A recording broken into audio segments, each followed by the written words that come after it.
जय हिंद दोस्तों। उम्मीद है कि आप सभी लोग अच्छे होंगे। दोस्तों आज के क्लास में हम लोग अध्ययन करेंगे कोशिका, जिसे बायोलॉजी के भाषा में यानी जीव विज्ञान के भाषा में इसे साइटो बोला जाता है और अंग्रेजी में इसे सेल बोला जाता है। तो आज हम लोग अध्ययन करेंगे कोशिका चैप्टर का शुरुआत करेंगे। दोस्तों यह जो आपकी कोशिका चैप्टर है यह एक आपका बहुत विस्तृत चैप्टर है। अगर आप इस पूरे चैप्टर को एक एक करके विस्तार से समझ लेते हैं तो कोशिका अगर आपको आ जाता है समझ में, तो आगे की जो आपकी नेक्स्ट क्लासेज हैं, नेक्स्ट आपके चैप्टर हैं आपकी बायोलॉजी में, सारे चैप्टर आपको बहुत ही आसानी से याद होते जाएंगे। तो मेन जो आपकी बेस है, यानी जैसे घर बनता है तो घर बनने से पहले शुरुआत में ज़मीन की खुदाई करके नींव डाला जाता है ताकि घर का जो बेसमेंट है, जो बेस है वह मजबूत रहे। इसी तरह जीव विज्ञान का अध्ययन करने से पहले आपको कोशिका चैप्टर को एक बेस मान के चलना है, यानी घर की यह आपकी नींव है। अगर आपका यह मजबूत हो जाता है तो आगे का जो आपके चैप्टर आते जाएंगे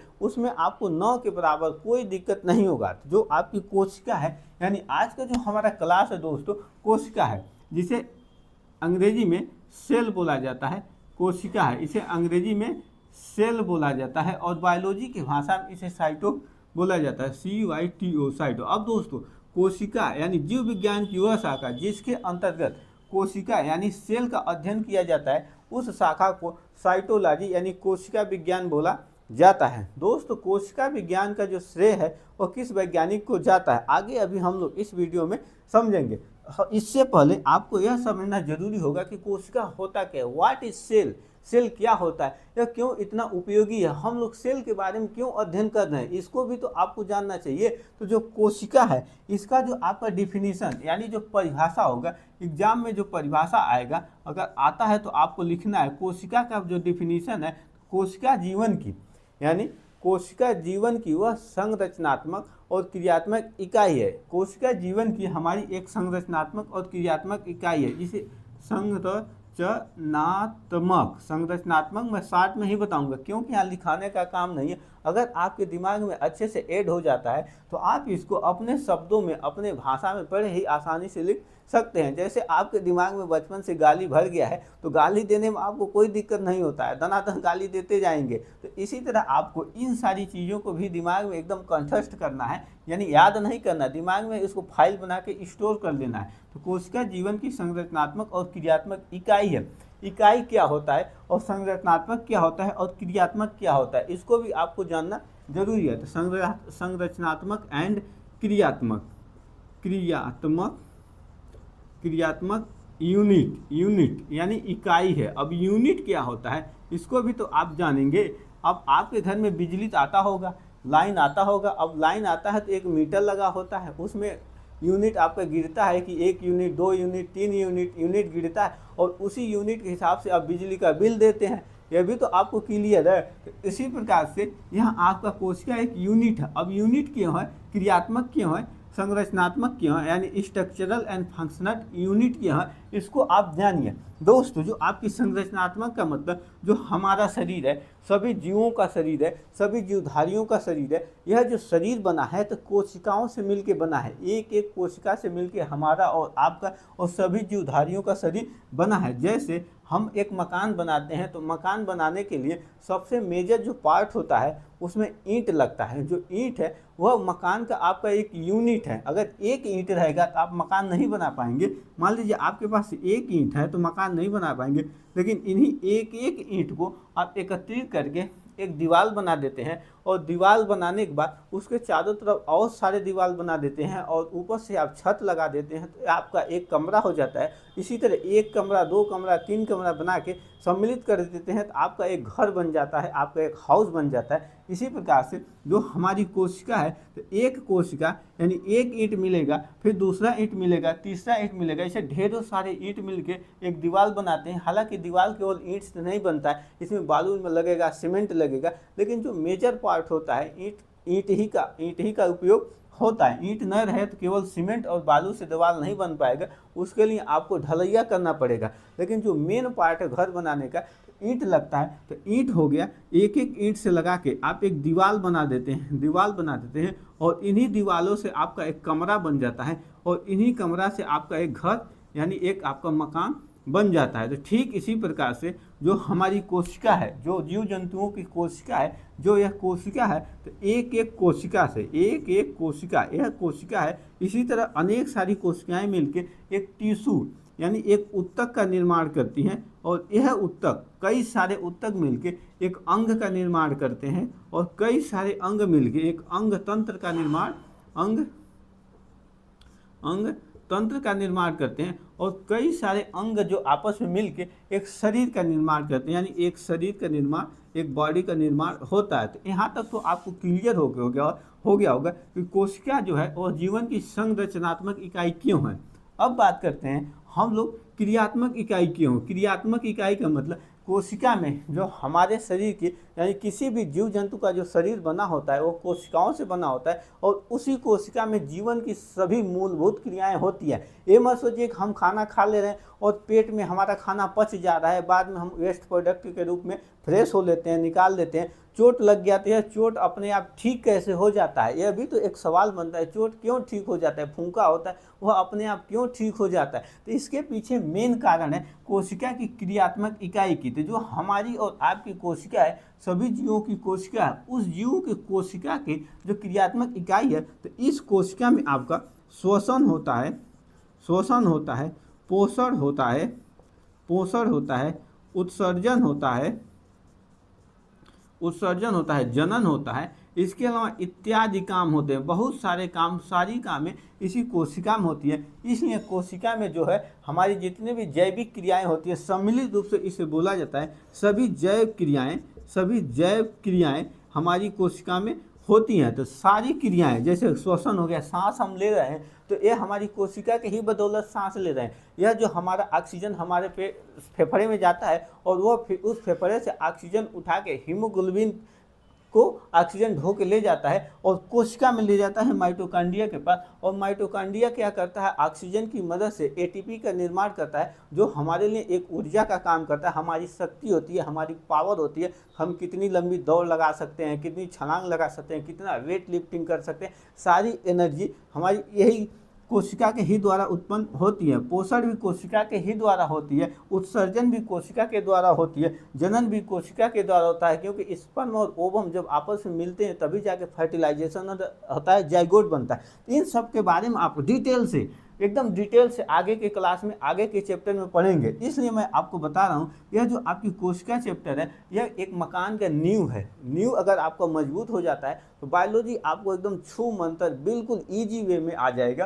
तो यहाँ तक आपको याद हो गया होगा। अब यूनिट क्यों कहते हैं? यूनिट इसलिए कहते हैं, जैसे एक हग ईंट मिलके एक दीवार बनता है, वह दीवार कमरा बनाता है और वह कमरा घर बनाता है। उसी तरह से एक एक कोशिका मिलके, यानी एक कोशिका, दो कोशिका, तीन कोशिका, बहुत सारी कोशिकाएं मिलके आपका एक शरीर का निर्माण करती हैं। इसलिए इसे कोशिका को जीवन की संरचनात्मक एक क्रियात्मक इकाई कहा जाता है। इसका जो इंग्लिश में डेफिनेशन हो जाएगा तो the cell is the structural and functional unit of life. यहाँ तक तो आपको क्लियर हो गया होगा। दोस्तों अब आगे हम लोग समझेंगे कि कोशिका की खोज कैसे की गई, कोशिका का खोज कैसे किया गया, किसने किया, और इसके पीछे का सिद्धांत क्या है। कोशिका को समझने के लिए किन किन वैज्ञानिकों ने अपना सिद्धांत दे रखा है, इसको हम लोग देखते हैं। दोस्तों जो कोशिका है, इसकी जो खोज करने का श्रेय जाता है, तो कोशिका को खोजने वाले जो वैज्ञानिक हैं उनका जो नाम है रॉबर्ट हुक है। जो रॉबर्ट हुक है, इन्होंने कोशिका की खोज की थी। यानी जो कोशिका, जो सेल है, इसका जो डिस्कवरी किए थे, यानी जो खोज करता है, इसको याद करते चलिएगा, आप लोग बोलते चलिएगा कि कोशिका की जो खोज किए थे, इनका जो नाम है रॉबर्ट हुक। परंतु इन्होंने एक कमी किया कि इन्होंने जो कोशिका खोजा था, यह जो आपकी कोशिका थी मृत कोशिका थी, यानी इस कोशिका की डेड हो गई थी, यह मृत कोशिका थी। लेकिन परंतु इनका जो श्रेय है कोशिका की खोज कर दिया। अब इन्होंने कोशिका नाम भी दिया, क्यों? क्योंकि जब इन्होंने देखा है कि कोशिका को माइक्रोस्कोप में देखा, तो जैसे मधुमक्खी का छत्ता होता है, आप सभी लोग मधुमक्खी का छत्ता देखे होंगे, नहीं देखे हैं तो गूगल का समय है, गूगल बाबा को बोलिएगा कि मधुमक्खी का छत्ता दिखाइए, तो वह दिखाएंगे। जो मधुमक्खी का छत्ता होता है उसमें जो एक कोष्ठक बने होते हैं, कोष्ठक कुछ इस तरह का कोष्ठक बना रहता है, इस तरह का कोष्ठक बना रहता है, और एक दूसरे से सारे छत्ते आपस में जुड़े रहते हैं, और इसी कोष्ठक में मधुमक्खी के बच्चे रहते हैं। तो इस तरह की आपकी मधुमक्खी का छत्ता होता है, तो उनको उस कोशिका में जो कोशिका देखें इन्होंने इस तरह का कुछ संरचना दिखा, तो इसलिए इसे कोशिका नाम दिया। अब इन्होंने खोजा कहाँ था, आखिर में कहाँ खोजा था, ये भी तो जानना जरूरी है। तो जो ढक्कन होता है, कार्क, कार्क मतलब एक आपका बोतल होता है, यानी जो कार्क होता है, जो बोतल होता है, बोतल के ऊपर जैसे आप तेल खरीदने गए या आप गए खांसी की दवा खरीदने, खांसी का सिरप खरीदने गए, तो उसके ऊपर एक ढक्कन लगा रहता है। तो वो ढक्कन के अंदर आप देखेंगे कि एक दफ्ती नुमा गोल सा एक ढक्कन के अंदर लगा रहता है, और उसी ढक्कन के अंदर जो आपका एक बॉर्डर नुमा चपटा सा एक दफ्ती टाइप यानी फोम टाइप का आपका लगा रहता है। जैसे कि यह आपका ढक्कन है, यह आपका ढक्कन है, और इसी ढक्कन के निचले पेडी पे इस तरह की एक आपका फोम का एक गोल सा लगा रहता है। और यह जो गोल है, तो यानी जो कार्क है, यानी जो बोतल की ढक्कन है, उसको ये जो गोल सा आपका इस तरह का एक संरचना होता है जो ढक्कन के अंदर रहता है, इसका नाम है कार्क। अब यह जो कार्क है, इसका काम क्या होता है, इसको पहले समझिए। जो कार्क है, यह मुख्य रूप से एक कार्क ओक नामक एक पौधा होता है, उसी के छाल से इसको बनाया जाता है। हालांकि अब जो है रासायनिक रूप से जो आपके सिंथेसिस है, यानी जो कृत्रिम रूप से इस तरह के अब बनाए जा रहे हैं, पहले के समय में इसी कार्क ओक नामक छाल के पौधे की छाल से इस कार्क को बनाया जाता था। और यह कार्क जो होता है, यानी इन पौधों की जो छाल है, इसमें एक आपका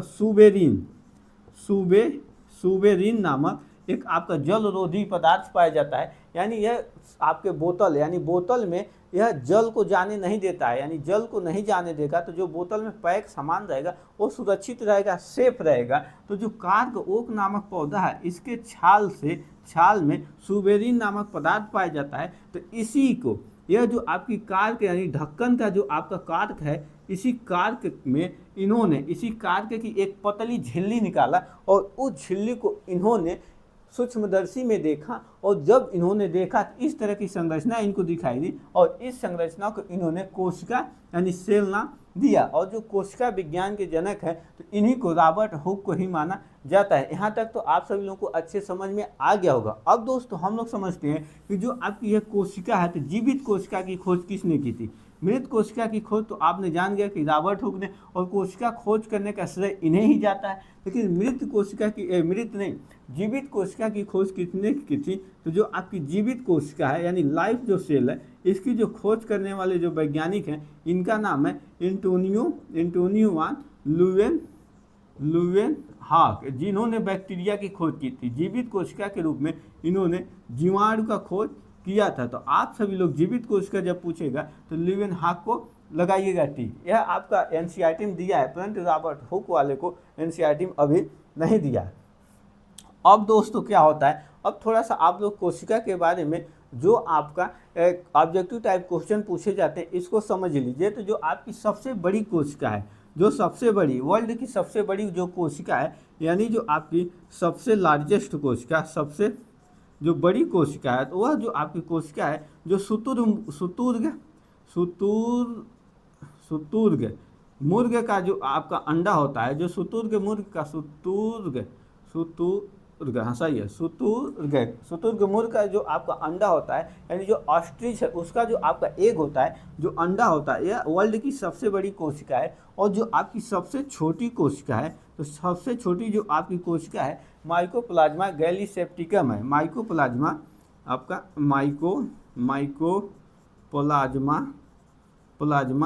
माइकोप्लाज्मा। हालांकि जो वनडे एग्जाम दे रहे हैं जो बच्चे, वनडे एग्जाम के लिए जब पूछेगा तो केवल आपका माइकोप्लाज्मा ही पूछता है, लेकिन अब दौर बदल गए हैं, तो इसका जो वेरिएंट है उसको भी पूछेगा। तो माइकोप्लाज्मा गैलीसेप्टिकम,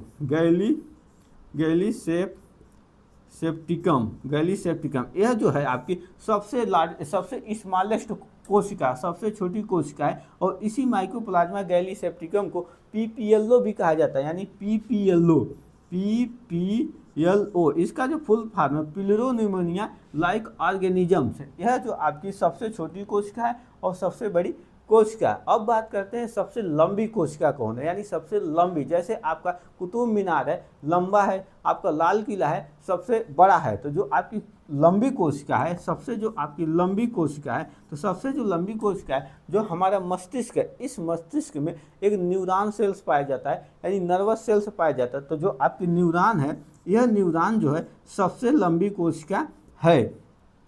अब बात करते हैं कि जो आपकी कोशिका है वो उसमें विभाजन, यानी किस कोशिका में सबसे ज़्यादा विभाजन होता है और किस कोशिका में सबसे कम विभाजन होता है। तो जो आपकी हम लोगों की जो ब्रेन की जो न्यूरॉन कोशिका पाई जाती है, इस कोशिका में विभाजन एकदम होता नहीं है, 9 के बराबर एकदम 0% विभाजन होता है। यानी कह सकते हैं कि जो न्यूरॉन कोशिका होती है इसमें विभाजन नहीं होता है। इसलिए आप देखते हैं कि अगर किसी के सर पे चोट लग जाता है और कस के चोट लग जाता है, अंदर तक घाव लग जाता है, जो हमारी नर्व सेल्स है वह क्षतिग्रस्त हो जाती है, तो वह ठीक नहीं होता है, उसको इंजरी हमेशा बनी रहती है। कब उसकी डेथ हो जाती है कोई मायने नहीं रखता है। तो यह जो आपकी न्यूरॉन कोशिका है, यह कोशिका में विभाजन नहीं होता है। इसी प्रकार जो आपकी सबसे तेज विभाजन वाली कोशिका है, यानी यह आपकी सबसे कम विभाजन वाली कोशिका है, वहीं पे सबसे तेज विभाजन वाली जो आपकी कोशिका है, यह कोशिका लीवर सेल्स में, यानी लीवर यानी जो आपका यकृत है, जो यकृत है ये इसमें पाया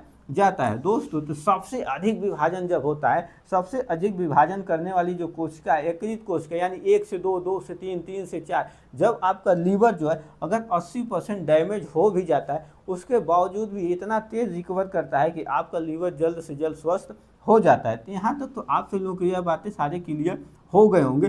दोस्तों, लीवर जो है आपकी सबसे अधिक विभाजन होने वाली कोशिका है, इसको आप लोग याद रखिएगा। अब आगे हम लोग समझेंगे कि जो कोशिका है इसके बारे में सेल थियरी, तो नाम आप सभी लोगों ने सुना होगा कि सेल थियरी किसने दिया था और सेल थियरी देने की वजह क्या है, किन किन वैज्ञानिकों ने सेल थियरी दिया था, मॉडर्न सेल थियरी क्या होता है, इन सबको भी तो क्वेश्चन बनते हैं आपके पेपर में, तो इसको भी आपको जानना जरूरी है ना। तो इसके बारे में आपको बताता हूँ कि सेल थियरी देने के पीछे की सबसे पहला हाथ क्या है। जैसे क्या क्या होता है, कुछ वैज्ञानिक ऐसे हैं, जैसे आप अपने दिमाग में कोई बात सोच रहे हैं, आप सोचते हैं कि मैं एक काम करूंगा। जैसे मान के चलिए आप अपने दिमाग में बैठा के रखे हैं कि मैं एक बढ़िया सा शॉप खोलूंगा, एकदम बढ़िया भी मार्केट खोलूंगा, और इस बात को आप कहीं चौराहे पे अपने गांव घर में कहीं कह देते हैं, या आप कहते हैं कि मैं IAS की तैयारी करने जाऊंगा, दिल्ली जाऊंगा। तो आपके जो आसपास के जो बच्चे हैं, आसपास के जो आपके पड़ोसी हैं, वो भी तो सुनते हैं कि हाँ फलाने भैया IAS की तैयारी करेंगे, डॉक्टर बनेंगे, MBBS बनेंगे। अभी आप सोच रहे हैं और आपकी फाइनेंशियल स्थिति ठीक नहीं है, आप तैयारी करने नहीं जा पा रहे हैं, लेकिन होता क्या, आपके बात सुन के दूसरा बच्चा चला जाता है IAS की तैयारी करने, नीट की तैयारी करने, यह सारी तैयारी करने चले जाता है, या आपकी बात सुन के जो आप बिजनेस सोच रहे हैं उस बिजनेस को जाके वह कर ले जाता है, आप बैठे के बैठे रह जाते हैं। तो ऐसा ही काम इस कोशिका के साथ भी हुआ। यह हुआ, एक वैज्ञानिक आते हैं जिनका नाम है दत्तरोचित। देखिए, इसका नाम आपका NCERT में नहीं आएगा, मैं बस आपको बताने के लिए बता रहा हूँ कि जो आपके ये साइंटिस्ट हैं दत्तरोचित, इनका क्या हुआ, इन्होंने सबसे पहले इन्होंने कहा कि सेल थियरी दिया जाए। सेल थियरी यानी कोशिकावाद, जिसे हिंदी में कोशिकावाद बोलते हैं। तो कोशिकावाद का इन्होंने सबसे पहले प्रतिपादन किया। कोशिकावाद का इन्होंने प्रतिपादन किया, यानी जो सेल थियरी है इन्होंने प्रस्तुत किया कि सेल थियरी दिया जाए, लेकिन यह बेचारे पिछड़ गए, सेल थियरी नहीं दे पाए। तब तक तो और दो वैज्ञानिक आते हैं, पहले का नाम है स्लाइडेन और दूसरे वैज्ञानिक का नाम है स्वान को इसे कुत्ता भी बोला जाता है। आपका जो स्वान है, स्वान में कुत्ता भी होता है। तो स्वान का मतलब, कुत्ता का मतलब यह कि कुत्ता यह आपका एक जंतु है, और जो स्वान वैज्ञानिक थे यह आपके जूलॉजिस्ट थे, यानी जंतु विज्ञान के यह आपके साइंटिस्ट थे, और जो आपके स्लाइडेन थे यह वनस्पति विज्ञान के साइंटिस्ट थे। दोनों अलग अलग क्षेत्र के वैज्ञानिक थे। और स्लाइडेन और स्वान ने क्या कहा कि जो कोशिका होती है, यानी जो हमारी कोशिका है, जीवन की एक संरचनात्मक और क्रियात्मक यूनिट है, इकाई है। तो यह जो कोशिका है, जो जीव जंतु हैं, जो पौधे हैं, स्लाइडेन भी कहा और स्वान भी कहा। स्लाइडेन ने पौधों के लेकर कहा और स्वान ने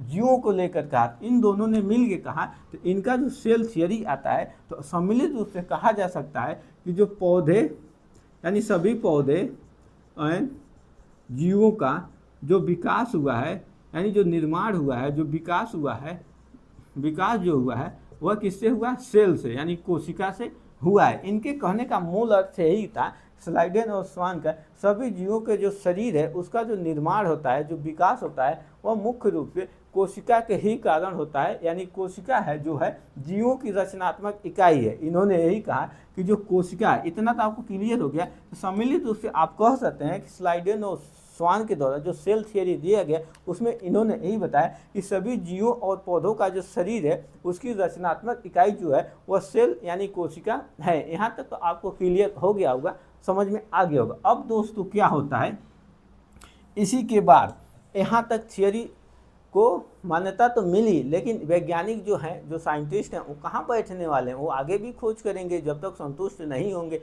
अब क्या होता है, एक और वैज्ञानिक कहते हैं, उनका जो नाम है बिरचो नाम है, बिरचो। यह काफ़ी आपको पूछा जाता है, बिरचो, बिरको भी इसे कहा जाता है और बिरचो भी, अंग्रेजी में हम लिख देते हैं बिरको। यह बिरको साहब क्या कहते हैं, बिरको साहब ने अपना एक सेल थियरी दिया, ओमनिस सेलुला ई सेलुला, यानी इन्होंने कहा ओमनिस ई सेलुला, ओमनिस सेलुला, सॉरी यहाँ लिखते हैं, इन्होंने कहा ओमनिस सेलुला ई सेलुला। अब इसका अर्थ क्या है, सेलुला, अब इसका अर्थ क्या है, इसका अर्थ यही होगा कि कोशिका जो होती है उस कोशिका में विभाजन होता है, यानी एक कोशिका से दो कोशिका, 2 से 4, 4 से 8, इस तरह से कोशिका का विभाजन होता है। जैसे आपके घर में जैसे पहले आप देखे होंगे या अब भी देखे होंगे कि आपके घर में पूरा पहले कंप्लीट फैमिली रहती थी, दादा, बाबा, पिताजी, चाचा, सभी लोग एक साथ रहते थे। लेकिन धीरे धीरे फैमिली बढ़ता गया और धीरे धीरे घर का बंटवारा होता गया और एक घर से 2 घर, 2 घर से 3 घर, 3 घर से 4 घर हो जाता है। ठीक इसी प्रकार से इन्होंने बिरचो साहब ने कहा कि ओमनिस सेलुला ई सेलुला, इसका मतलब यह हुआ कि जो कोशिका है उसमें विभाजन होता है और विभाजन के ही कारण जो नई कोशिकाएं होती हैं वो पुरानी कोशिकाएं से बनती हैं। यानी आपको लिखना होगा तो आप लिखेंगे कि सभी कोशिकाओं में विभाजन होता है और नई कोशिकाओं का जो निर्माण होता है वो पूर्ववर्ती कोशिकाओं से होता है। मेन मतलब यही है। तो इसे इन्होंने बोला कि ओमनिस सेलुला ई सेलुला, और इस थियरी को कोशिका की वंश परंपरा नियम कहा जाता है, यानी लॉ ऑफ सेल लीनेज। इसे अंग्रेजी में लॉ ऑफ सेल लीनेज, यानी कोशिका की वंश परंपरा नियम। इसको कोशिका की, यहाँ लिख देते हैं, कोशिका की वंश परंपरा नियम भी कहा जाता है। तो इसको जो लॉ ऑफ सेल लीनेज है, इसे कोशिका की वंश परंपरा नियम कहा जाता है। और बिरको इन साहब ने ओमनिस सेलुला ई सेलुला का सिद्धांत दिया। यह आपकी दूसरी सिद्धांत है। अब वैज्ञानिक फिर नहीं संतुष्ट हुए, तो वैज्ञानिकों ने सम्मिलित रूप से एक नई कोशिकावाद का प्रतिपादन किया, जो है आपकी आधुनिक कोशिकावाद। अब आधुनिक कोशिकावाद क्या होता है, इसको भी आपको जानना जरूरी है। यहाँ तक तो आपको सारी बातें अच्छे समझ में आई होगी। दोस्तों, अगर आपको क्लास अच्छा लगता है तो वीडियो को लाइक करें और इस चैनल को जरूर सब्सक्राइब कर लें, ताकि आपको बायोलॉजी से संबंधित सभी क्लासेस मिलता रहे और आपको अच्छे से समझ में आता रहे। देखिए दोस्तों, जो आपकी क्लास होगी, जितने भी बायोलॉजी के, इसमें कोई आपकी बकैती नहीं होगी, केवल टॉपिक पे बात होगी और टॉपिक के बात करने के बाद क्लास आपका ऑफ हो जाएगा। तो अब हम लोग समझते हैं कि जो कोशिका की मॉडर्न थियरी दिया गया, इसमें क्या है, जो आपकी आधुनिक थियरी है, मॉडर्न थियरी। तो दोस्तों, हालांकि जो आपकी है कोशिका वाले में, इसमें जो आपको यूपी बोर्ड का जो पढ़ेंगे पहले का, उसमें तीन सिद्धांत दिया गया था। लेकिन अब जो आपकी एनसीईआरटी है, इसमें केवल 2 ही सिद्धांत दिया गया है। लेकिन मैं आपको यहाँ पे तीनों बताऊंगा। तो जो कोशिका की पहली सिद्धांत दिया गया, यह आपकी मॉडर्न यानी आधुनिक आपकी कोशिकावाद है। तो मॉडर्न में जो आपका पहला दिया गया, सभी जीवों का जो शरीर है, यानी जो सभी जीव हैं, हम भी जीव हैं, जो माइक्रो ऑर्गेनिजम्स हैं, जिनको हम लोग सूक्ष्मदर्शी से देखते हैं, और भी जितने भी जीव जंतु हैं, यानी जितने भी सजीव हैं, जितने भी जीव जंतु हैं, उनका जो शरीर है कोशिका से मिलकर बना होता है। एक, या मैं शॉर्ट में ही लिख रहा हूँ, चलिए लिख देता हूँ, सभी जीवों का जो शरीर है, सभी जीवों का शरीर एक या अनेक का मतलब एक से अधिक कोशिकाओं से मिलकर बना होता है। यह आपकी पहली है। और दूसरा जो है, जीवन से संबंधित जितने भी क्रियाएं होती हैं, सभी क्रियाएं आपकी कोशिका में होती हैं। यानी जीवन से संबंधित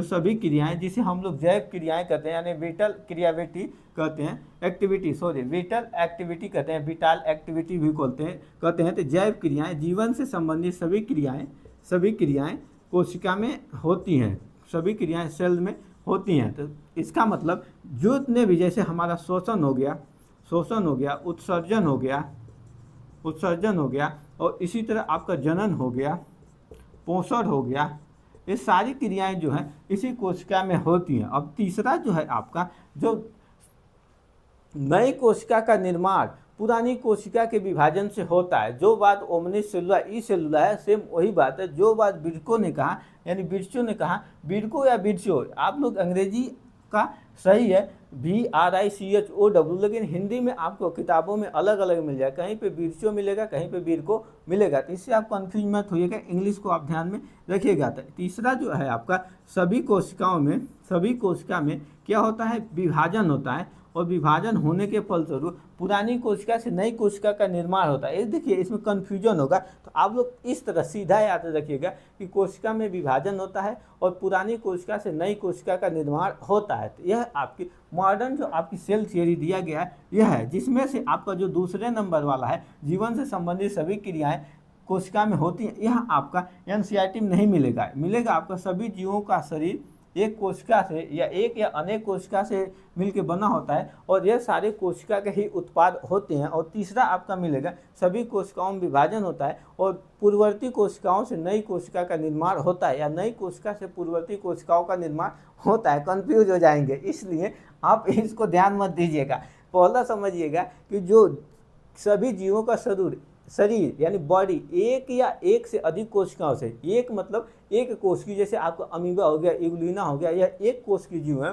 जैसे बैक्टीरिया हो गया, एक कोश की जीव है। लेकिन अन्य जो जैसे हम लोग हैं, मनुष्य हैं, गाय है, भैंस है, भैंस है, बकरी है, यह सब मल्टी सेलुलर है, यानी बहुकोशिकीय है, यानी एक से अधिक कोशिकाओं से मिलकर बने होते हैं। और दूसरा जो है आपका, कोशिका में विभाजन होता है और नई कोशिकाओं का जो निर्माण है पुरानी कोशिका से होता है। क्लियर। और तीसरा वाला जो आपका जीवन से संबंधित सभी क्रियाएं कोशिका में होती है, तो यह आपका NCERT में नहीं दिया है, इसको भी आप याद रख सकते हैं। आई होप आप सभी लोगों को आज कोशिका का जो इंट्रोडक्शन चैप्टर है इसके बारे में अच्छे समझ में आया होगा। दोस्तों, जो कोशिका है यह मुख्य रूप से दो तरह की होती है, यानी टाइप ऑफ सेल्स। कोशिका दो प्रकार की होती है, इसको भी मैं आपको बता देता हूँ कि कोशिका दो प्रकार की होती हैं और कौन कौन सी होती हैं। तो फर्स्ट वाली जो आपकी कोशिका है, यानी टाइप ऑफ सेल्स, यानी जो कोशिका है इसके दो प्रकार हैं। पहला जो आपका है, पहले कोशिका को प्रोकैरियोटिक बोला जाता है,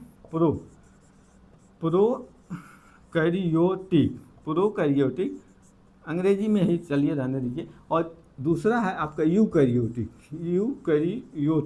और प्रोकैरियोटिक कोशिका क्या होती है, यूकैरियोटिक कोशिका क्या होती है। दोस्तों, कोशिका दो तरह की होती है, प्रोकैरियोटिक, यूकैरियोटिक। जो प्रोकैरियोटिक कोशिका है, इस कोशिका में आपके केंद्रक नहीं पाए जाते हैं, यानी जो आपकी कोशिका है, जैसे यह आपकी कोशिका है, इस कोशिका में आपके इस कोशिका में जो आपका बीच का केंद्रक होता है, यह केंद्रक नहीं पाया जाता है। यानी इसके अंदर जो आपकी आनुवंशिक मटेरियल होता है, DNA, RNA, यह सीधे कोशिका में तैरते रहता है। कोशिका के सीधे जो आपका जीव द्रव्य है इसके संपर्क में सीधे रहता है, यानी जो केंद्रक है वह अल्प विकसित होता है। तो इस तरह की जो आपकी कोशिका है, इस कोशिका को प्रोकैरियोटिक कोशिका कहते हैं। इसमें जो आपका एग्जाम्पल आ जाएगा, बैक्टीरिया आ जाएगा, बीजीए आ जाएगा, ब्लू ग्रीन एल्गी आ जाएगा। जो आपका माइकोप्लाज्मा है, जो कि सबसे छोटी कोशिका है, PPLO है, यह आपका आ जाएगा प्रोकैरियोटिक कोशिका में। वहीं पे जो आपकी यूकैरियोटिक कोशिका है, इस कोशिका में जो आपकी यूकैरियोटिक कोशिका उसमें जो केंद्रक होता है पूर्ण रूप से विकसित होता है, और जो आपका यह जीव द्रव्य है, यह जो आपका जीव द्रव्य है, इससे आनुवंशिक मटेरियल्स को, आनुवंशिक पदार्थ को अलग किए रहता है और केंद्रित रहता है, बीच में एकत्रित रहता है। तो इस तरह की जो कोशिका होती है उसे यूकैरियोटिक कोशिका कहते हैं। और यूकैरियोटिक कोशिका का जो उदाहरण है हम लोग जैसे हैं, गाय है, भैंस है, भेड़ है, बकरी है, और जो आपके जीव हैं वह यूकैरियोटिक कोशिका के अंतर्गत आते हैं। तो आई होप आप सभी लोगों को यहाँ तक अच्छे समझ में आ गया होगा। अगले क्लास में हम लोग समझेंगे प्रोकैरियोटिक कोशिका और यूकैरियोटिक कोशिका में मुख्य अंतर क्या है, और इन दोनों कोशिकाओं में मुख्य समानताएं क्या हैं, और साथ यह भी समझेंगे कि जो आपकी यूकैरियोटिक कोशिका है इसके कितने प्रकार, जैसे इसमें आपका एनिमल सेल आ जाएगा, प्लांट सेल आ जाएगा। एनिमल सेल और प्लांट सेल में आपके क्या क्या मेन अंतर हैं, इसको हम लोग पूरा डिटेल से आगे के क्लास में समझेंगे। तो दोस्तों आप लोग चैनल को जरूर सब्सक्राइब कर लें, और अपने दोस्तों के साथ भी जो अभी कक्षा 10, 11, 12 में पढ़ रहे हैं उनके साथ शेयर कर दें, ताकि उन सभी लोगों को बायोलॉजी से संबंधित बेटर नॉलेज होता रहे। मिलेंगे नेक्स्ट क्लास में। जय हिंद।